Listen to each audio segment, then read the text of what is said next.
चलिए दोस्तों, इस प्रश्न का हल देख लेते हैं। दिया है AE बराबर 7 सेमी, DE बराबर 10 सेमी। जब AE बराबर 7 सेमी है, DE बराबर 10 सेमी है, तो AD बराबर मिलेगा हमको 17 सेमी। और दिया है ABCD एक आयत है। ABCD एक आयत है। जब यह एक आयत है तो इसके चारों कोण 90 अंश के होंगे तथा आमने सामने की भुजाएं बराबर होंगी, यानी AD बराबर BC। AD की लंबाई 17 सेमी है तो BC बराबर भी हो जाएगा आपका 17 सेमी, तथा AB बराबर DC होगा। और हमको दिया गया है त्रिभुज EFC एक समकोण त्रिभुज है।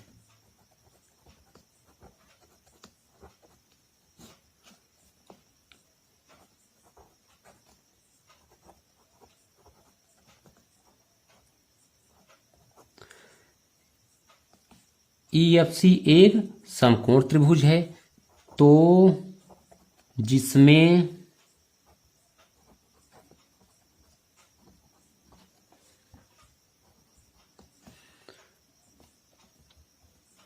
कोण EFC बराबर 90 अंश दिया है। EF बराबर FC, यानी भुजा EF FC के बराबर है, यानी ये दोनों भुजा आपस में बराबर। समकोण त्रिभुज समकोण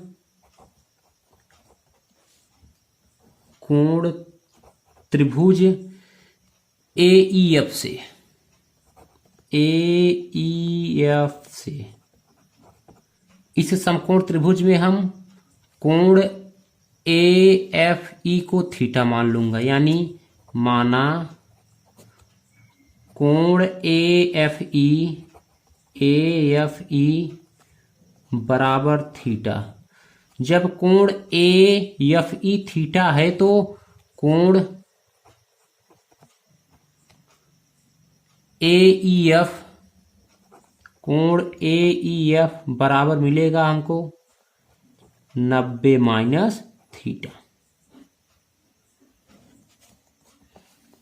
तो ध्यान दीजिए दोस्तों, कोण AFE और कोण EFC और कोण CFB, इन तीनों कोणों का योगफल होगा आपका 180 अंश, क्योंकि ये आपके रैखिक युग्म कोण हैं। यानी कोण AFE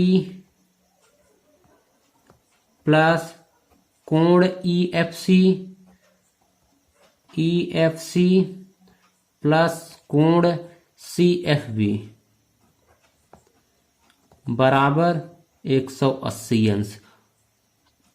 ध्यान दीजिए, कोण AFE का मान थीटा है, यानी थीटा प्लस कोण EFC 90 अंश है, तो थीटा प्लस 90 प्लस कोण CFB बराबर 180। तो कोण CFB बराबर मिलेगा 90 माइनस थीटा, यानी ये वाला कोण हो जाएगा आपका 90 माइनस थीटा। जब ये कोण आपका 90 माइनस थीटा है तो कोण FCB, तो कोण FCB बराबर थीटा होगा। तो ये वाला कोण हमारा थीटा होगा।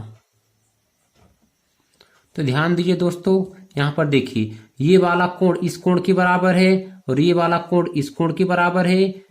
EF बराबर FC है, तो ये दोनों त्रिभुज आपस में सर्वांग सम हो जाएंगे, यानी त्रिभुज AEF ई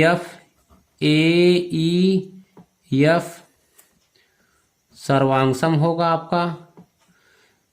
त्रिभुज बी एफ सी, त्रिभुज बी एफ सी, ये दोनों त्रिभुज आपस में सर्वांगसम हो जाएंगे। हमको पता है कि दो सर्वांगसम त्रिभुजों के संगत भाग बराबर होते हैं, यानी ए एफ बराबर बी सी होगा। ए एफ बराबर बी सी, और ध्यान दीजिए बी सी की लंबाई हमको पता है 17 सेमी, तो आपका ए एफ की लंबाई आ जाएगी 17 सेमी, यानी ए एफ बराबर 17 सेंटीमीटर।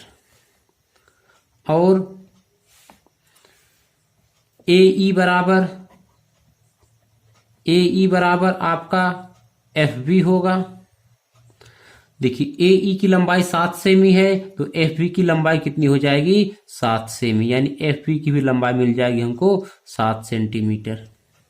जब एफ बी की लंबाई 7 सेंटीमीटर हो गई तो ए बी की लंबाई कितनी हो जाएगी, ए बी की लंबाई हो जाएगी हमारी 17 प्लस 7 यानी 24 सेंटीमीटर। यानी इस आयत की जो लंबाई है 24 सेंटीमीटर है। जब ए बी 24 सेंटीमीटर है तो डी सी भी आपका 24 सेंटीमीटर होगा, क्योंकि आयत की आमने सामने की भुजाएं बराबर होती हैं। अब हम इस समकोण त्रिभुज से ई सी का मान आसानी से निकाल सकते हैं। चलिए ध्यान दीजिए,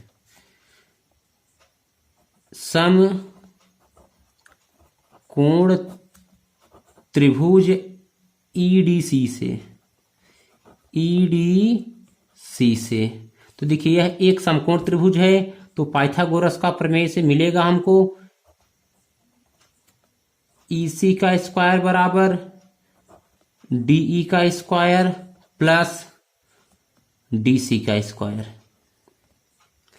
तो मिल जाएगा ईसी का स्क्वायर बराबर डीई की लंबाई कितना है यहां पर, यानी डीई की लंबाई है 10, यानी 10 का स्क्वायर प्लस डीसी की लंबाई है 24 का स्क्वायर। ईसी का स्क्वायर बराबर 100 प्लस 24 का वर्ग होगा आपका 576, यानी ईसी का स्क्वायर बराबर मिलेगा 100 प्लस 576, तो ईसी का स्क्वायर बराबर मिल जाएगा 676, तो ईसी बराबर मिल जाएगा करड़ी में 676, यानी ईसी बराबर मिल जाएगा हमको 26 सेंटीमीटर, यानी ईसी की लंबाई हो जाएगी हमारी 26 सेंटीमीटर। धन्यवाद दोस्तों।